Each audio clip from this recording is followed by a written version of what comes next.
এই এপিসোডে চলেন আমরা ইউজারের অ্যাভাটার ইমেজটা ফিক্স করে ফেলি। ইউজারের অ্যাভাটারটা কোথায় আছে?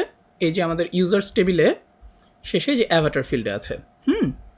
তো আমরা যেটা করব সেটা হচ্ছে ইউজারের অ্যাভাটার যদি থাকে তাহলে ওই ফাইলটা আমরা দেখাবো, আর না হলে আমাদের ইমেজেসের ভিতরে এই যে অ্যাভাটার ডট জেপিজি আছে এইটাকে আমরা দেখাবো।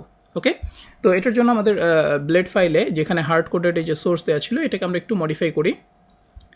এটাকে একটু মডিফাই করে আমরা এখানে একটা ভ্যারিয়েবল নিয়ে নিই যে অ্যাভাটার। ঠিক আছে, এই অ্যাভাটার ভ্যারিয়েবলটা আমরা হচ্ছে আমাদের কন্ট্রোলার থেকে পপুলেট করে পাঠিয়ে দিই যেখানে। তো ফার্স্টে হচ্ছে অ্যাভাটার ইকুয়াল টু আমাদের কারেন্ট অথ ইউজার যেটা আছে, মানে ইউজার মডেল এই মুহূর্তে যেহেতু সে লগড ইন অবস্থায় আছে, তাই না? সো এটা যদি থাকে তাহলে এমটি অ্যাভাটার, এটা যদি থাকে মানে এমটি হয় তাহলে আমরা কি করব? তাহলে আমরা অ্যাসেটের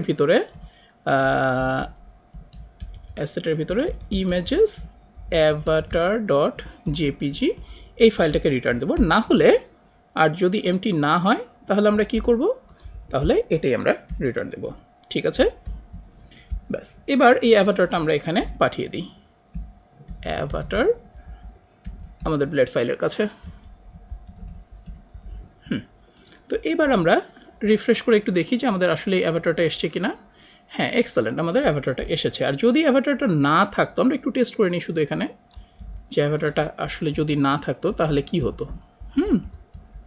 তাহলে আমরা ডিফল্ট ইমেজ দেখতে পেতাম। সো আমাদের এটা ঠিক মতো কাজ করছে। আমরা কি করলাম আরেকবার একটু রিক্যাপ করি। এখানে জাস্ট একটা ভ্যারিয়েবল নিয়েছি আর এইখানে আমরা চেক করছি যে ইউজারের কারেন্টলি, এখন দেখেন শাউট কিন্তু এটা কিন্তু লগ ইন করার পরে এসছে, অর্থাৎ ইউজার তার নিজের টাইম লাইন দেখতেছে। এই কারণে আমরা অথ ইউজার দিয়ে চেক করে নিয়েছি। অন্য কারো টাইম লাইন দেখলে সেখানে আমরা এটা ডিফারেন্টলি তুলে আনতাম, সেটা আমরা পরে করব। তো জাস্ট এমটি কিনা চেক করে আমরা এই ডিফল্ট ফাইলটা পাঠিয়েছি এমটি হলে, আর না হলে ইউজারের যে ফাইলটা আছে অ্যাভাটার ফাইল সেটাই আমরা পাঠিয়ে দিয়েছি।